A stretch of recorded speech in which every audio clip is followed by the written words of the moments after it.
What is going on, everybody? I hope you had just the best 4th of July weekend. Also, for my international viewers out there, the 20% of you here, I hope you had a great weekend as well. But welcome into the reveal of the number 20 team in my 2021 NFL Power Rankings with a deep dive into the Miami Dolphins. Before we get started, a quick reminder to please do hit that like button down below. Just really helps share the video and support the channel. Also, speaking of supporting the channel, I wanted to take a second to remind you guys, with sporting events back in full force, you can now support the channel by using promo code ThatFranchiseGuy on SeatGeek. I use SeatGeek for all of my ticket purchases. I've already got a Bears game, a Bengals game, and a Vikings game loaded up on there, so I wouldn't promote it if I didn't believe in their service. But you can also support the channel if you're going to a sporting event. Use promo code ThatFranchiseGuy. You'll save $20 on your first purchase. I see a share of it. It's a win-win situation for everybody. I like the product, so just wanted to remind you guys, with sporting events back in full force, that is an option for you guys to support the channel. But let's go ahead and discuss the Miami Dolphins, who do come in lower than certainly Dolphins fans were hoping for, and many people would have expected. Here at number 20, I think you're probably going to see the Dolphins more in that 13 to 15 range, because it's a team that did win 10 games last year and is right in that playoff picture. You expect with 10 wins to make the playoffs. But as I've said in this channel many times, this is not a copy and paste league. You can't just take the team's success from last year and apply it to the next year. That's the beauty of football. There's all these variables and so much change from year to year. And there's a couple big reasons why I don't think it's that simple for the Dolphins. And the number one reason here that I just want to start off with here on kind of why I'm a little bit lower on this Dolphins team just as a baseline heading into next season. And this is like, Dolphins fans are going to rush to the dislike button when I say this, but it is held up year after year after year. It is just math that when you lead the league in turnovers and you win a lot of close games in large part because of those turnovers, that's just not something that you can expect heading into the next season. And I'm not saying that the Dolphins don't have a great defense. I'm not saying that there aren't reasons why they were up towards the top in turnovers, but you just can't deny that turnover luck is a term in Las Vegas when you talk about gambling and when you analyze the sport. Turnovers, just by default, the nature of them are an element of luck. And there's 32 teams in the league. To expect the Dolphins for a second year in a row to be the team that leads the league in turnovers and wins a lot of close games because of those, it's just very likely not going to happen. And they are going to need other aspects of the team to step up to, make up for what you should expect to be a drop-off in turnovers. So again, it sounds silly. It sounds like a weird point to start off a deep dive video with, but that is a big reason why their baseline is a lot lower. Now, the other thing is they have some pretty big talent gaps here at some critical positions. So that's what's the beauty of this series is we go position by position and really stack up each group against the rest of the league and break down where their true strengths and weaknesses are. And there's some pretty major question marks on this roster as well. But before we get into all that, I do want to discuss this team's offseason that I thought was the best offseason that Flores and Greer have put together in this regime. Those that have been around know I was very critical, especially of their draft last year. And even though this team proved me wrong last year, it was not in any thanks to their rookie class. But I would not say the same about this year's rookie class. I just think they got much better players this year that could be a step towards improving the talent on this roster, which could in turn make up for all that turnover stuff we talked about. So the key departures this offseason, a change at offensive coordinator as they're going to move on from Chan Gailey, but stay in-house with a dual offensive coordinator setup here with George Godsey and Eric Stoodsville. A lot of unknowns with how that's all going to work out. Also, the quarterback turnover here, Ryan Fitzpatrick, who was their best quarterback last year, is now gone. They're fully in on Tua in 2021. Going to be a huge variable here that we'll discuss shortly. And then the offensive line.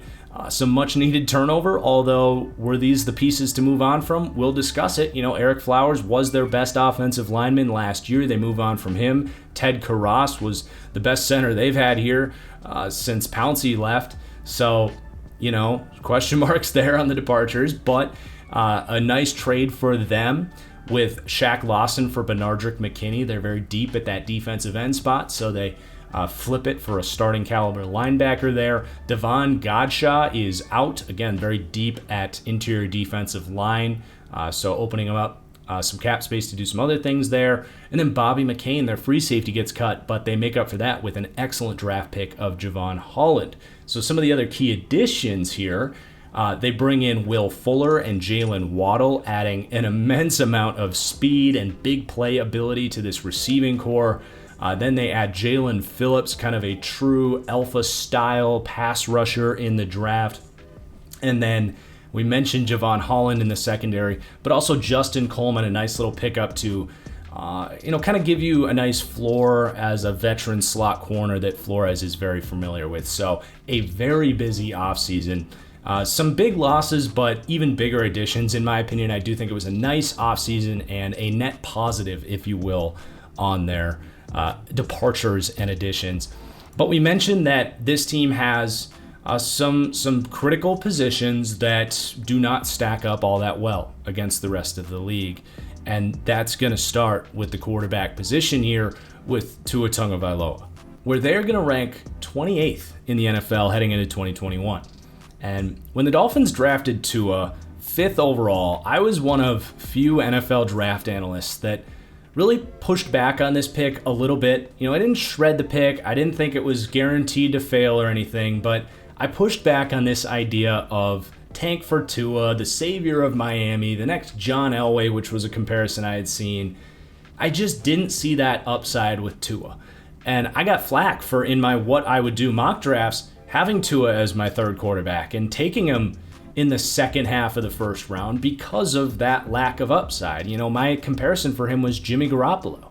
And you watch his rookie season, and how can the lack of arm talent not stare you in the face? It was evident. And that was always my biggest concern for Tua.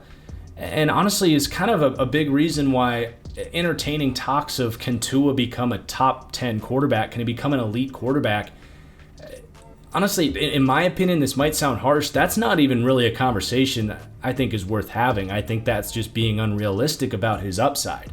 To me, the way I felt about him coming out, and certainly after his rookie season, it hasn't changed much. Kirk Cousins, Dak Prescott, Jimmy Garoppolo.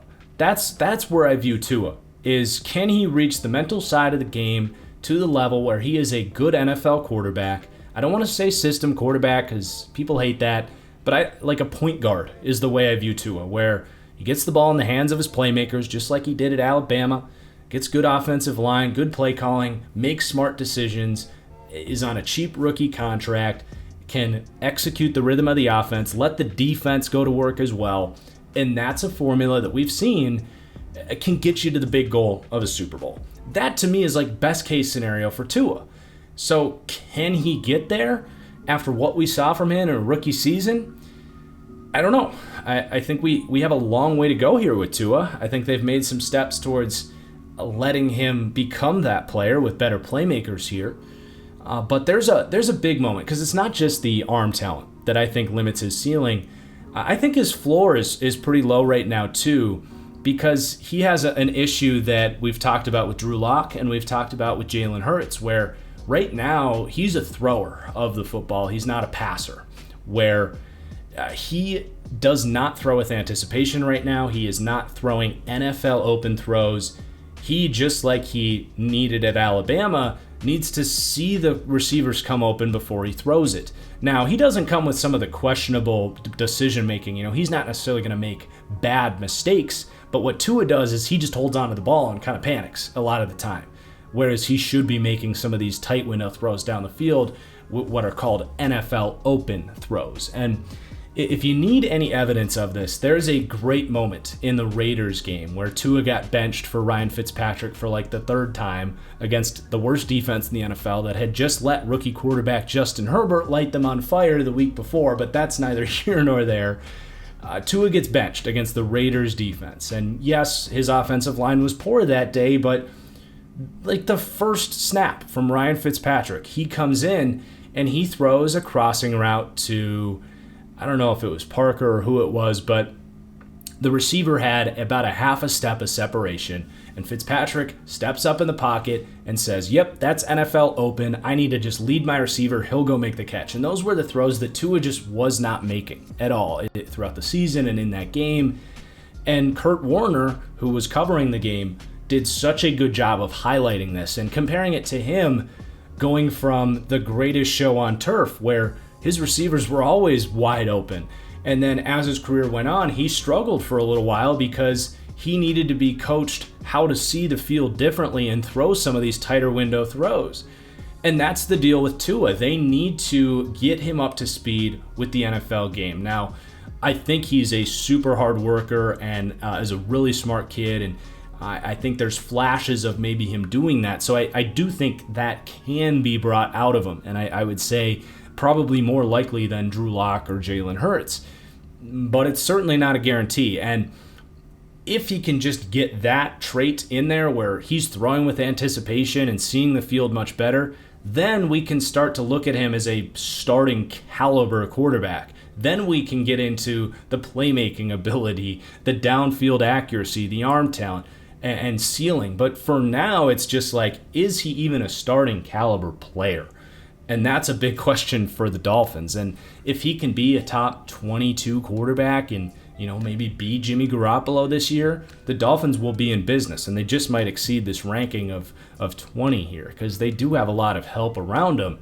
But if you don't have questions about Tua at this point, after some of the weaknesses I pointed out in him as a draft prospect, and now after his rookie season, you at least have to have some pause on Tua. And if you don't, I think you're just kind of having blind faith in the guy, which, high character dude, I get it. But on film, there's a lot of stuff that needs to go right for Tua.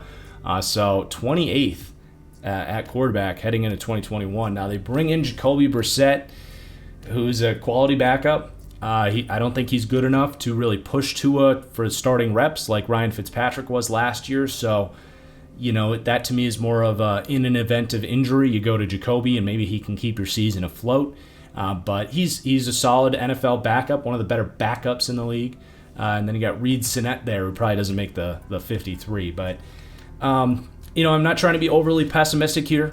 I like Tua as a dude. He's great follow on Instagram and all that stuff. And I hope he shatters this ranking. But to be realistic of his on-field product, I'm definitely not sold on it quite yet. So 28th at quarterback, a big reason this team comes in lower. And I feel like I have just this overwhelmingly negative tone about the Dolphins, which is unfortunate.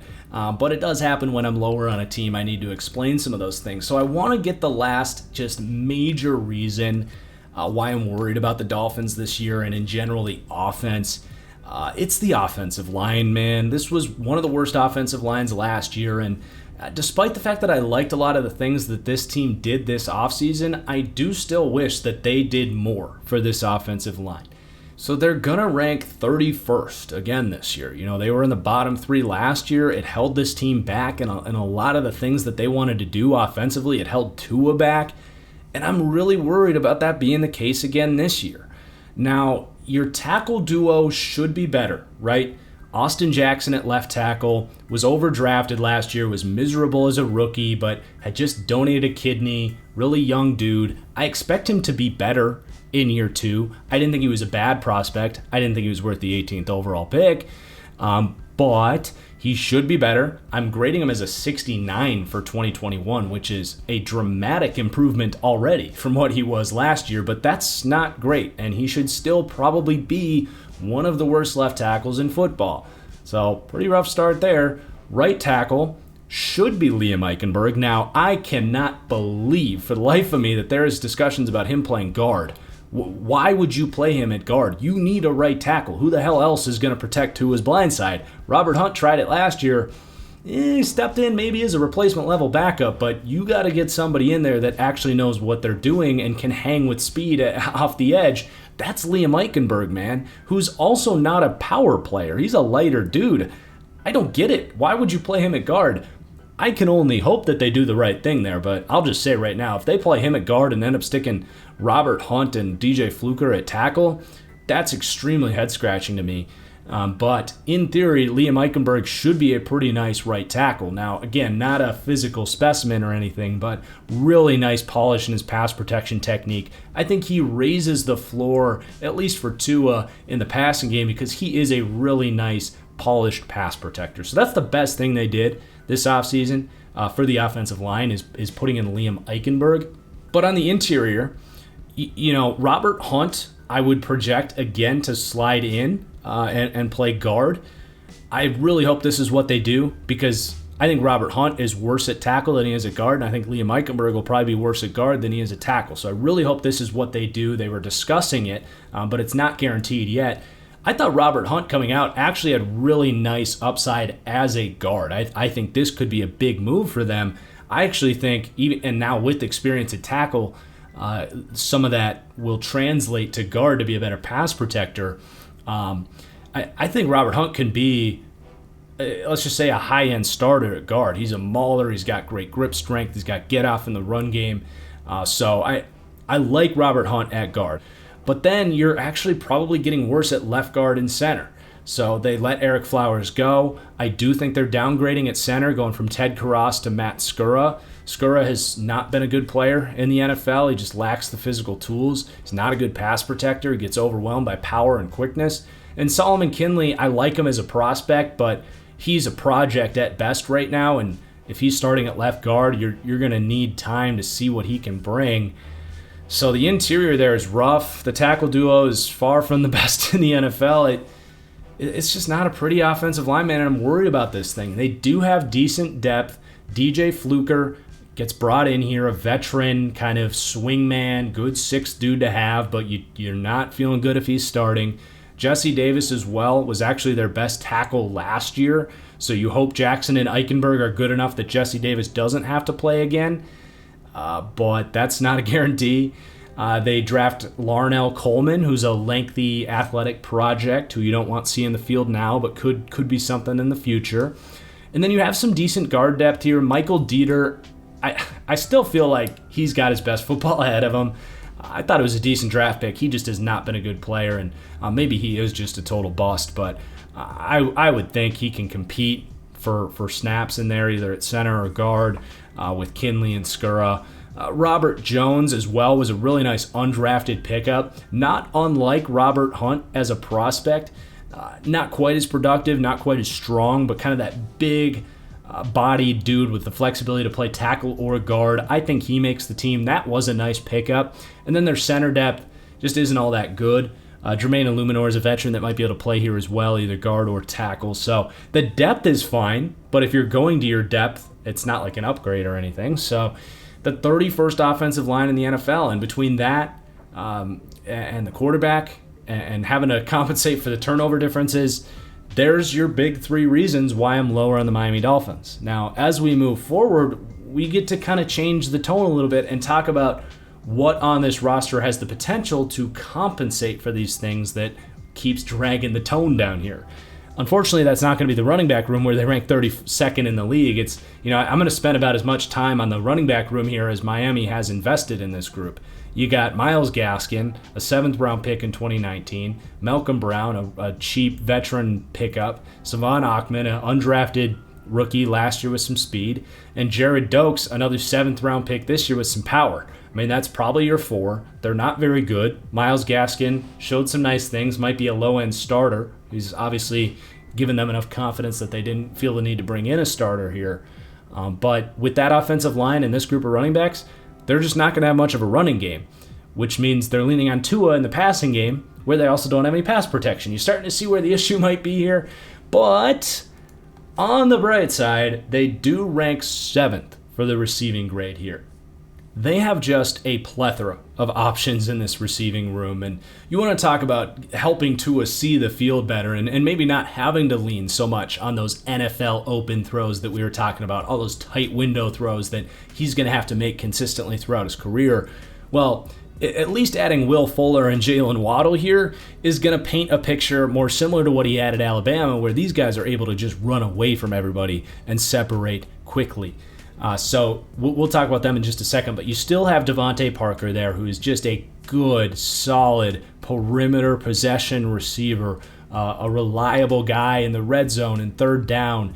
You're never going to complain about Devontae Parker, especially when you have Will Fuller and Jalen Waddle next to him. So they sign Will Fuller and they draft Jalen Waddle. Will Fuller is very similar to Deshaun Jackson in his prime, almost in every sense of the word. He is one of the fastest true deep threats in the NFL, even has the same injury concerns that Deshaun Jackson had. Now, is Tua's arm talent what's going to unlock Will Fuller to have the best year of his career? No, probably not, but it's not that Tua can't hit a deep ball at all. And again, he'll paint that picture and open things up a little bit. I don't know if Will Fuller is going to have this incredibly productive season, but I do think he's a very valuable asset for this team to have, and was also just a huge budget of a signing in a weird free agency with a reduced salary cap. They get him on a 1-year, $10 million contract, which is huge. And then they draft Jalen Waddle 6th overall, which almost is overkill at a certain point. And I was actually critical of this pick a little bit, not to like a high degree. I think I gave it a B, but I would have taken Penei Sewell. You know, you already bring in Will Fuller. You have some speedy playmaker types in Wilson and Bowden. Obviously, Jalen Waddle is better than those guys, but I don't know. It's nitpicky, but it was interesting because here with Will Fuller here, with Tua's play style being the way it is, Jalen Waddle's just kind of a gimmick bubble screen guy in my opinion. I'd love to see them open this thing up and be this Kansas City style offense where they're throwing vertical deep shots all over the place, but that's just not going to happen with Tua and this offensive line and a group of play callers that I'm just not sold on. So again, it's nice to have Jalen Waddle here. They make this receiving grade amazing. Would I rather have gone Penei Sewell with the 6th pick and then maybe take Rondale Moore or Elijah Moore later? Yeah, probably. But Jalen Waddle's freaking awesome, man. He is an extremely high-end route runner, which is underrated in his game. I think he can beat press at the next level, which is a big difference between him and Henry Ruggs. He's got good ball skills. He's elite after the catch. He's got that quick twitch athleticism. So if he gets deployed correctly, he has the ceiling of a Tyreek Hill, which is one of the most valuable receivers in the NFL. But keep in mind, Tyreek Hill, his skill set is maximized in Kansas City with Patrick Mahomes and Andy Reid. I'm curious to see how much Miami can get out of Jalen Waddle here. The potential's certainly there, though. And then you got Preston Williams, who's a really intriguing 4th option here.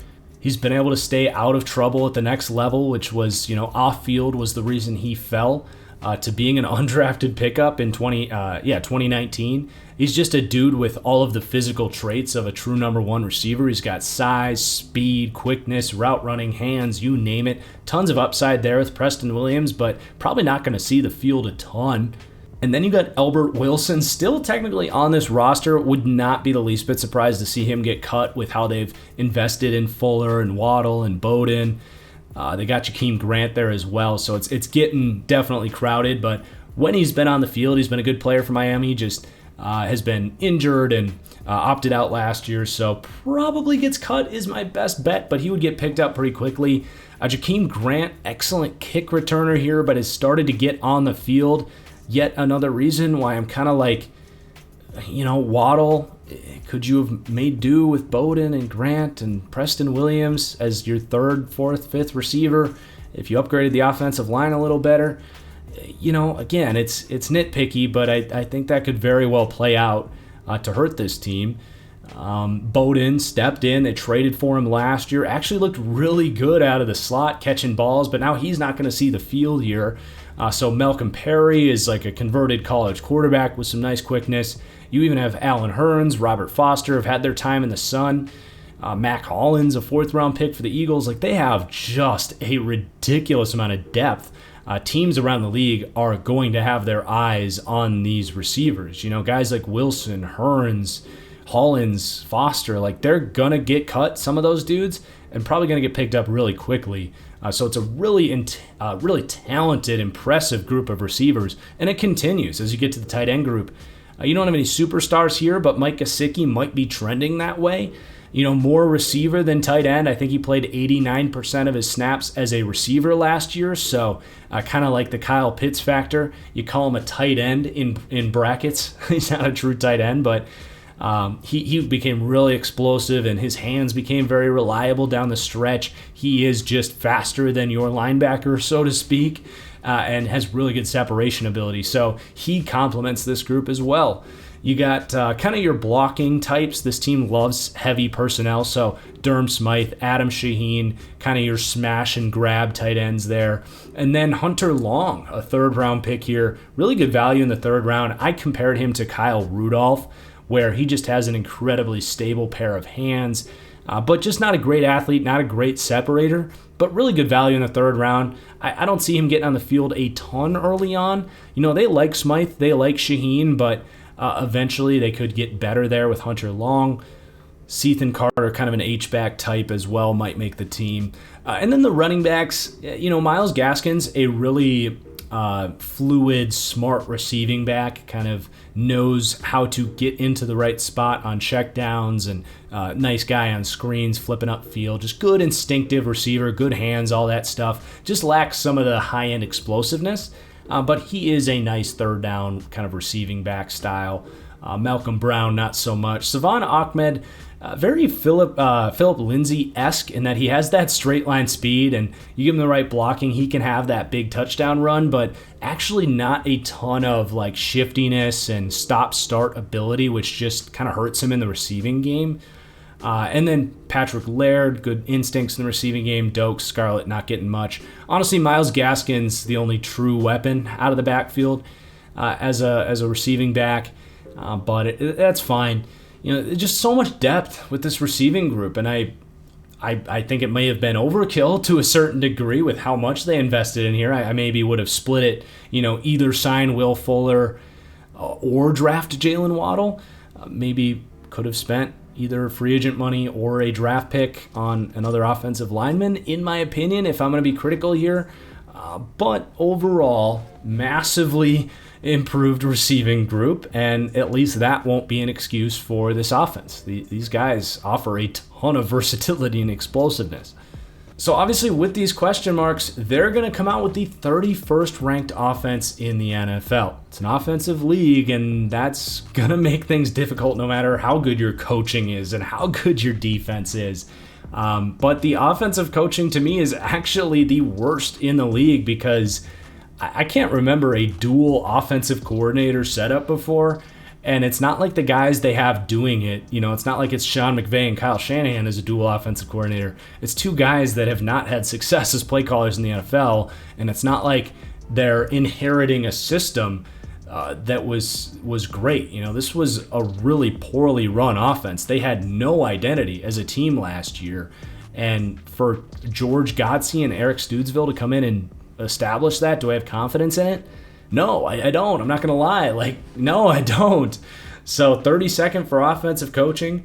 As far as we know, it's going to be kind of a pro-style offense. I do expect a lot of RPOs, maybe some spread concepts. That is really Tua's comfort zone. It was at Alabama, so see even more of an uptick in the RPO game. They like to get rid of the ball quickly.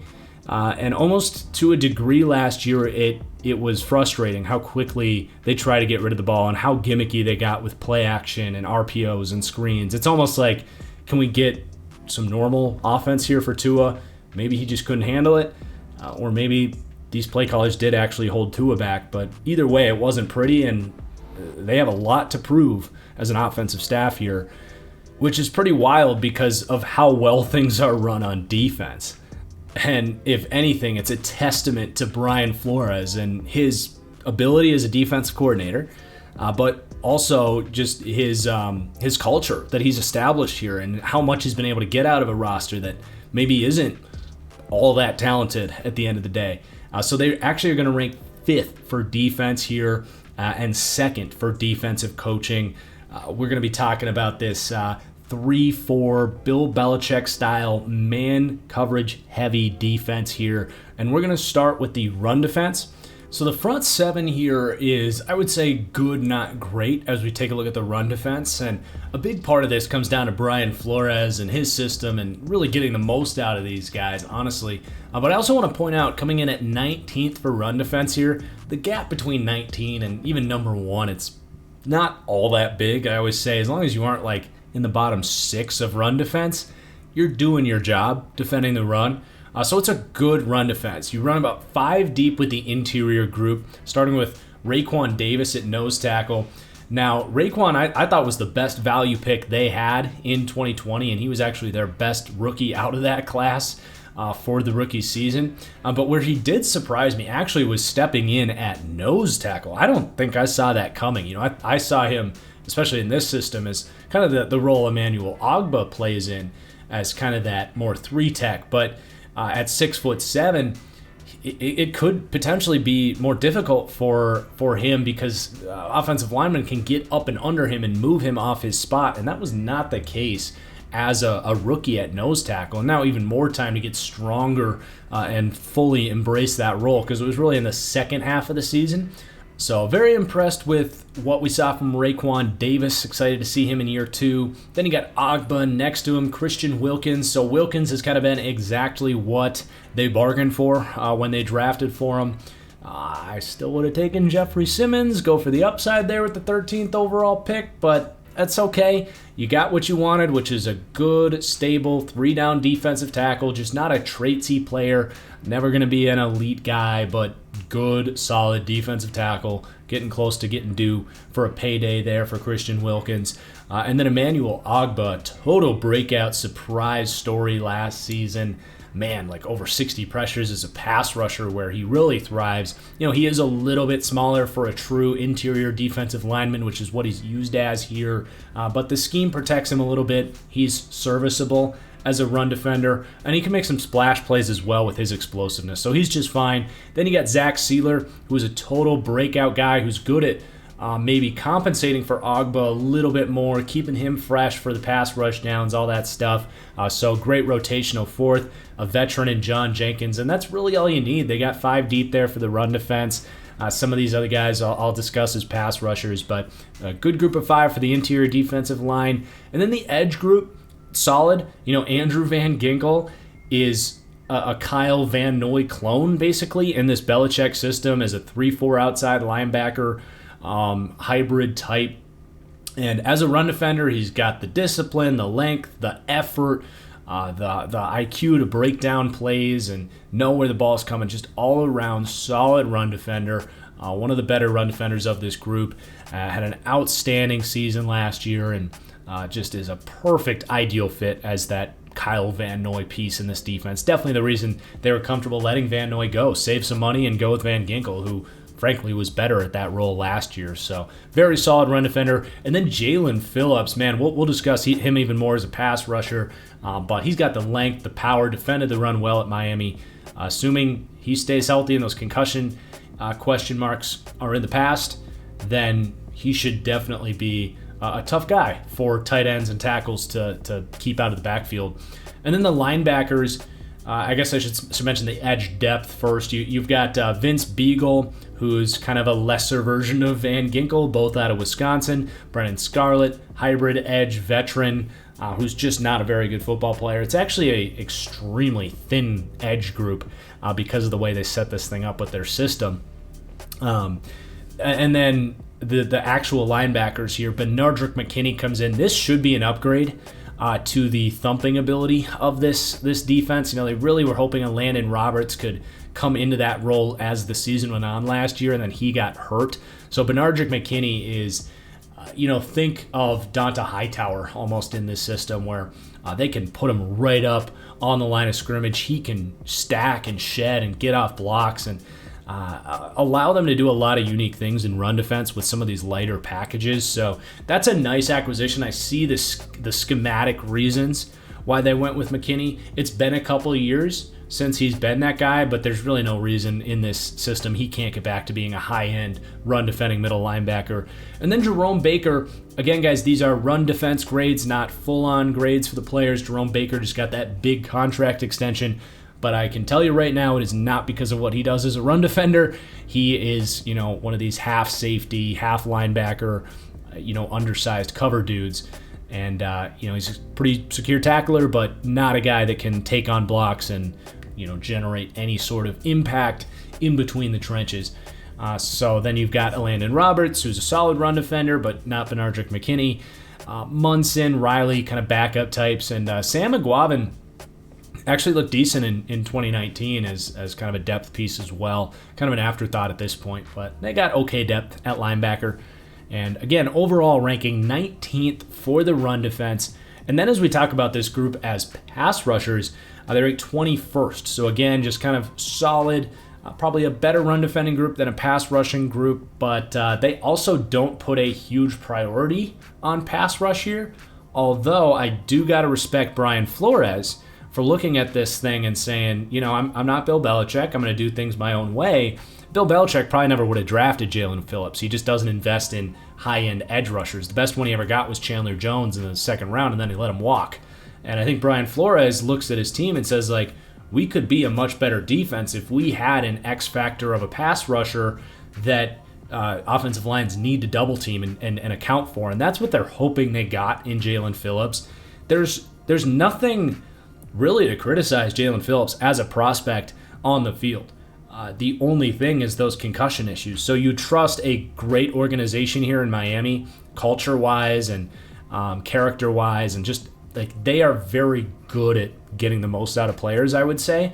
So to go down the road and look at Jalen Phillips and be like, yeah, the concussion stuff sucks, but it's in the past. We're not expecting that to pop up in the future, and him to stay on the field, then it's, you're ready to go with Jalen Phillips. And he really has that, Myles Garrett upside. He can be an alpha edge number one pass rusher with the speed, the length, the power, the technique. He's a monster. So really exciting pick, and he's one of the rookies I'm most excited to watch because he has this sort of chip on his shoulder career. He's almost like he's on his second life almost. He didn't know if he was ever going to play football again, so he's just out there having fun, proving people wrong, and just a great overall pick, assuming he can stay healthy. A risky pick, but it was a risk that I think the Dolphins needed to make, a risk that they didn't take with a Jeffrey Simmons 2 years ago, and now getting some of that upside with this pass rush. So he's really what this is all about. Excited to see him because the rest of this is fine. Emmanuel Ogbah was outstanding last year, 66 pressure season. A lot of it manufactured by scheme, but it showed. He's got the get off, the power. He's in a good system. He's a good complementary piece. But after him, there's really nothing else. So that's where the Jalen Phillips pick was so important, because this really might have been a bottom 3 or 4 pass rush without him. Christian Wilkins just isn't much of a pass rusher. He wasn't at Clemson and really can't expect him to be that guy. Andrew Van Ginkel, a hybrid guy, not even a true pass rusher. Vince Beagle, whatever. Brennan Scarlett's never been that guy. The rest of the interior pieces, you got Zach Sealer, who can do some nice things. Raekwon Davis, maybe, with his explosiveness at his size, can continue to grow and be a better interior piece there. They did sign Adam Butler, who's kind of a gap shooting, full steam ahead, pass rushing defensive tackle type. John Jenkins, a run defending veteran. And then you got some kind of athletic hybrid defensive end types like Strobridge, Ledbetter, Nick Coe. These guys maybe in this system could be elevated like an Emmanuel Ogbah was, but you're probably not going to see a whole lot from those guys. So it really is all about Jalen Phillips, who I think can be an outstanding kind of defensive rookie of the year candidate. He might even be the favorite for defensive rookie of the year, dare I say. But everyone else it's just not all that intimidating. I do like Ogbah. He's been nice here. Don't get me wrong, but you need more than just Emmanuel Ogbah. I think that's fair to say. So 21st for the pass rush. which the last thing I want to say here is that is going to be a better pass rush than last year because, like we said, they just didn't have anyone else. And if you're going to talk about trying to repeat turnovers, which was our first point on the episode here, I just love being realistic about the fact, typically generating that many turnovers comes off of pressuring the quarterback and forcing bad mistakes. Yes, you have a great secondary, but if you want to get back closer to that 29 turnover number, the best way to do that is to have a pass rusher come in that forces a bunch of bad mistakes that your secondary can capitalize on. So I really like being realistic about that here, because I think without Jalen Phillips here, there's no way that they had any chance of replicating 29 turnovers. I would say with Phillips, maybe they can do it. So like the pass rush at 21st, getting better from being one of the worst in the league. Nice upgrade throughout the offseason. Then the linebackers, solid group, ranking 19th. Dolphins fans might even think that's low, but Benardrick McKinney and Jerome Baker look really nice on paper. You've got your thumping Benardrick McKinney, and then you've got your splashy Jerome Baker, kind of the coverage dude. I call it your smash and splash linebacker is a term I thought of when I was looking at this. Kind of the ideal 1-2 punch is a big dude and a cover dude. But anyway, McKinney has had a couple rough years. You hope Flores can get him back, the coverage version of Benardrick McKinney, but he has been kind of a liability out there in coverage, so that knocks him down a little bit from that 83 run defense grade, coming in at 78 for me. And then Jerome Baker, he's one of these linebackers that's just very aggressive. I love having one of them on the field, but they're just going to be very kind of week to week, play to play. When they guess right, it's like, whoa, that was explosive. That changed the game, which you love to see, but how many times in a season do you get that? He does guess wrong. He does get kind of bodied in the run game, so he's not a perfect player. I thought the contract he got was fascinating, $13 million. I don't know. I don't know if I would have given him that, but he needs to play a little better than he has, I would say. Be a little more consistent in coverage to live up to that pay grade, but he's still young and learning, so I like Jerome Baker. But it was a fascinating contract that they paid him when he did, because if he just repeats what he's been, I don't know, it's kind of an overpay in my opinion, but he's not bad. Then you got Landon Roberts as your LB3 there. Just kind of good veteran, middle linebacker type, but doesn't offer much in coverage. They bring in Duke Riley, special teamer, a backup to Jerome Baker as an athletic, speedy linebacker, but just you're not expecting a breakout from Duke Riley, a second round pick out of LSU years ago at this point. You got Munson and Aguavin, maybe decent emergency backups there. So decent linebacker room, ranking 19th. Again, like I said, the front seven, really kind of good, not great across the board. But you know what's great? Having the third-ranked secondary in the NFL, which the Miami Dolphins have. And to this point, you might be watching this if their offense sucks and their front seven isn't amazing, how do they rank 20th in the NFL? And we're almost going in reverse order here, starting with the negatives and ending with the best. So hopefully Dolphins fans are sticking around for this because this secondary is awesome. We're going to talk about the coaching and the culture and the special teams. They do a lot of things really well here that it's not worth just shredding the Dolphins, which it feels like up until this point we've kind of been doing. But yeah, this secondary is sweet, man. You have arguably the best cornerback duo in the NFL. I would say New England and Baltimore and maybe a few other teams are in the mix there, but Xavier Howard and Byron Jones has to be in that conversation. Now, I hate to do this again because I'm going to just come off as this Dolphins hater. I don't know, it's always the Dolphins that I end up with these contrarian opinions, but Xavier Howard is holding out for a new contract right now. And, Dolphins fans love the dude. They think he's the best corner in the NFL. He's not. He's not better than Jair or Jalen Ramsey, but he's in the top 5 conversation. He's awesome. He's the biggest reason this secondary ranks 3rd, so don't get me wrong, but I don't know, man. You just signed a new contract last year. This team's already dishing out a bunch of cash everywhere else. They just kind of took care of you just because you had this huge season with a bunch of fluky interceptions. Not fluky. He's got great ball skills, but the dude had, 9 interceptions? He's not going to repeat that this year. He knows that. That's why he wants his contract now, because he's probably never going to have a year as good as he just had. It's just the nature of the cornerback position. So I wouldn't give him a new contract.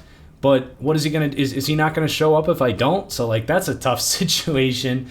Kind of stinks for Dolphins fans, honestly, but we'll see how they handle that situation. I don't think Miami's going to let him not play this year for them. He's their best player, so that's a tough deal. But he's awesome. He's a top 5 corner in my opinion. Probably passed up Gilmore last year for that 5th spot. So we'll see if he can repeat. If he does, then you can pay him.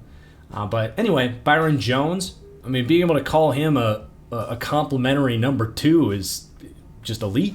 Now, I think early on in a man-heavy system, it was almost similar to when Gilmore went over from Buffalo to New England. He took a little bit of time to get going. So I wouldn't be surprised if Byron Jones really gets in rhythm. He has not played a ton of man coverage throughout his career. He hasn't even been a full-time corner his whole career. So I love how he projects into the future, and I wouldn't be surprised if Xavier Howard takes a step down and Byron Jones takes a nice step up to the point where it's actually a better duo next year.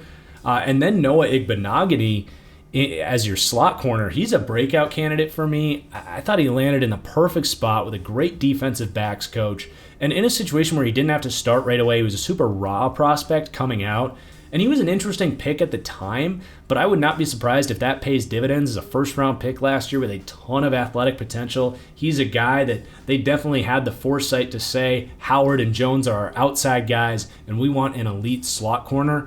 And Noah Igbenogany can totally be that guy. So it's hard to rank him out too much because we just haven't seen much from him. But I think he shatters this 73 grade that I have on him. And then you have really nice insurance for that slot corner position with 3 guys, really. Justin Coleman, who's been a high-end slot corner throughout his career. Just the last couple years in Detroit have been rough, but he knows the system of playing for Patricia last year. And he was back with Flores in New England years ago. You got Nick Needham, who's been, not a great slot corner, but as a 5th option, serviceable. And then Jason McCourty is just kind of the ultimate sort of on-field coach, safety, corner, slot corner, insurance plan for all of this in place.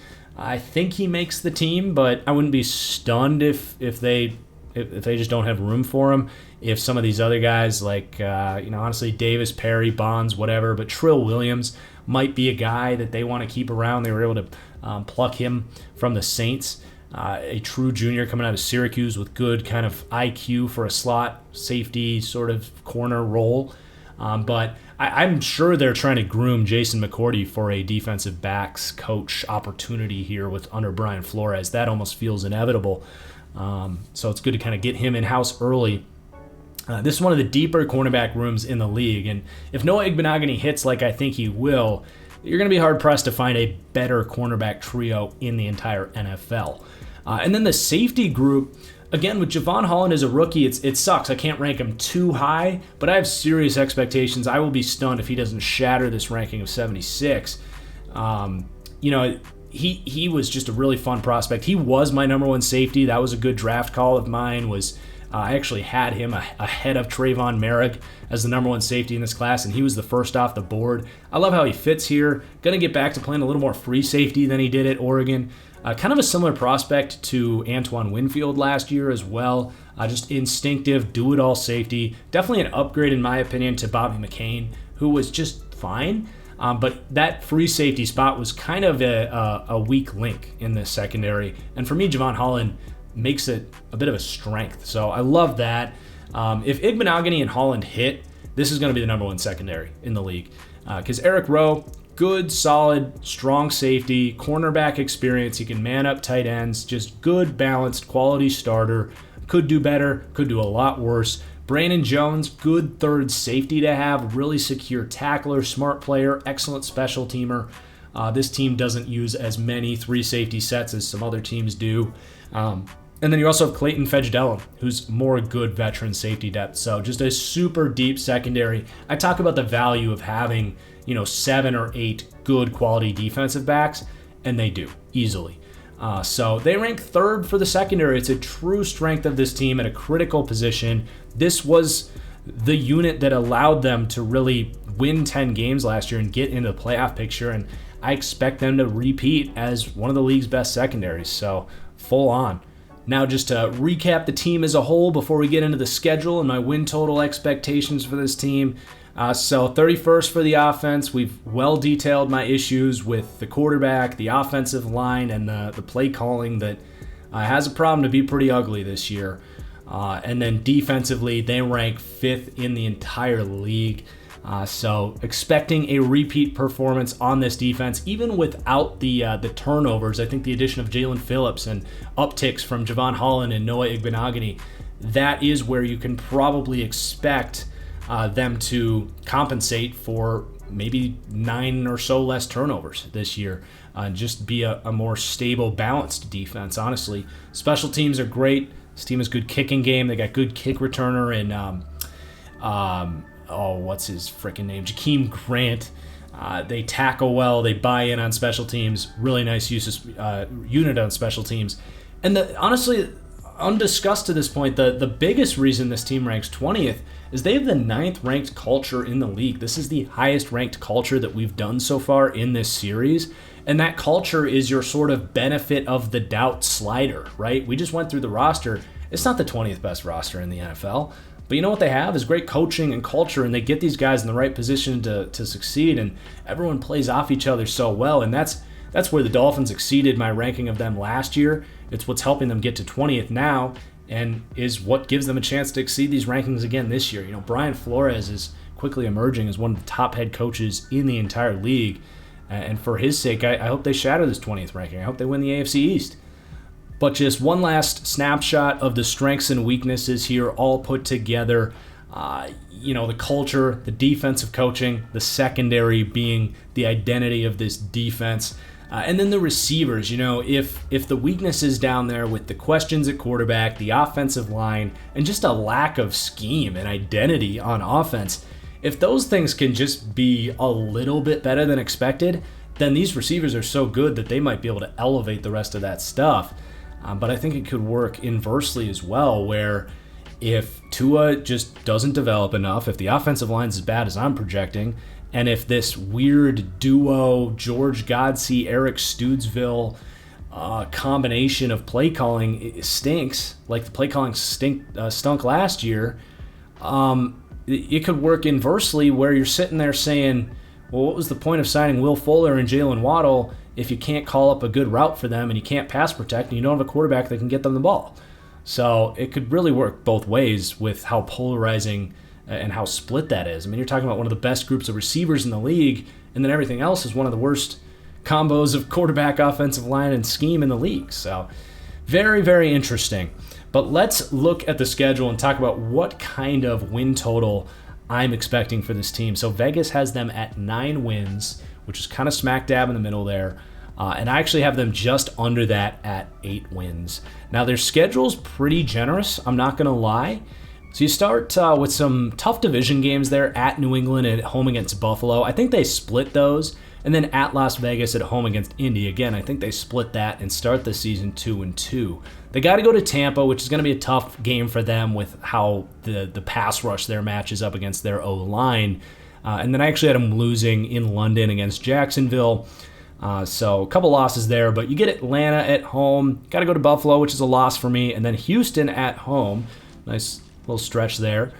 Then you got Baltimore at the Jets. Not too easy, but the home stretch here where hopefully they can put together a little playoff push. You got Carolina at home, Giants at home, very winnable, bye week, then the Jets at home. That's a real nice little month stretch there. Got some tough road games at New Orleans, at Tennessee, but both winnable. And then New England at home to end up the season with a win. So I have them going 8-9 with a floor of 7 wins. This team has a super nice floor because of the defense, the culture, the coaching. But I do think the offense at a certain point just hurts the ceiling. I think they can get up to 11 wins because you could still have one of the best defenses in the NFL. But you're always, when you have an offense that you have this many questions about, you're going to run into weeks where at some point you just got to score points, and they might struggle to do that from time to time. So I do have them going under with 8 wins on the season. And that is going to do it for the Dolphins deep dive. Do let me know in the comments down below, guys. Do you agree? Is this too low? Are they going to shatter this ranking? Did I hit the nail on the head? Is there enough to be worried about this team to say that they're going to be a worse team record-wise than they were last year? Just let me know in the comments down below. Please do hit that like button if you enjoyed. And we'll see you guys in 3 days for the next deep dive. Cheers. We'll see you then.